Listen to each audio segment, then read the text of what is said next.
Voyons maintenant comment modifier l'apparence du formulaire, voire même ses fonctionnalités.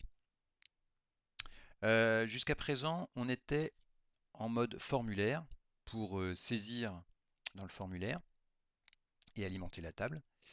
Euh, on peut passer dans deux autres modes, le mode page et le mode création. Des modes qui vont nous permettre de modifier le formulaire lui-même. Donc je vais commencer par le mode page qui euh, ne change pas grand-chose dans l'apparence de l'écran, mais quand même.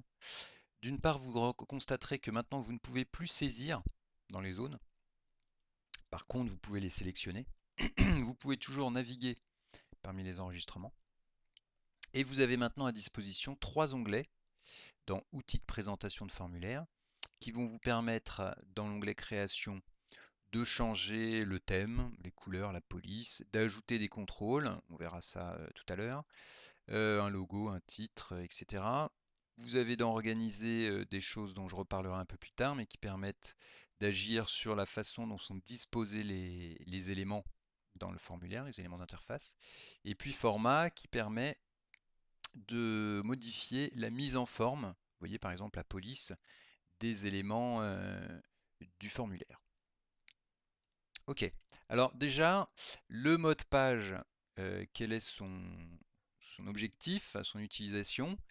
Eh bien, sachant qu'on visualise les données qui apparaissent dans le formulaire, on va être plus à même, dans un premier temps, de redimensionner les zones de façon à ce qu'elles correspondent à leur contenu.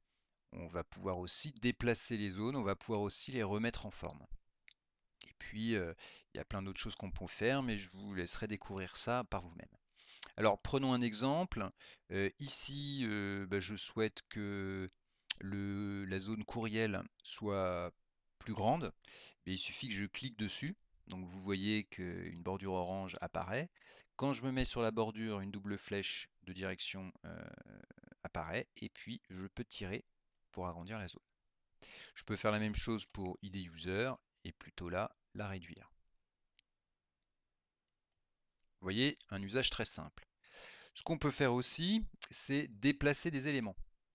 Euh, Prenons par exemple le cadre. Donc vous voyez, ma souris prend l'aspect de 4 flèches de direction. Je clique, je garde le bouton gauche appuyé, et puis je déplace. Voilà, donc là j'ai déplacé cette étiquette, ce qui n'est pas très utile, donc je vais annuler mon action. Ce que vous pouvez faire également, c'est changer la mise en forme de ces éléments. Donc, je sélectionne par exemple la zone de saisie pour le nom, et je vais dans l'onglet format, et ici je vais pouvoir changer police, taille de police, etc. Moi je vais faire très peu de choses, je vais mettre en gras, je vais changer la couleur de la police et la couleur de fond. Voilà. Euh, Vous pouvez également, si vous le souhaitez, modifier euh, l'intitulé qui apparaît devant les zones de saisie. Pour ça, il suffit de cliquer dans la zone une fois, vous attendez un petit peu, et puis vous recliquez dedans. Et ici, je vais pouvoir par exemple écrire numéro, on va faire ça comme ça, numéro utilisateur. Hop, j'ai même la place de mettre numéro d'utilisateur.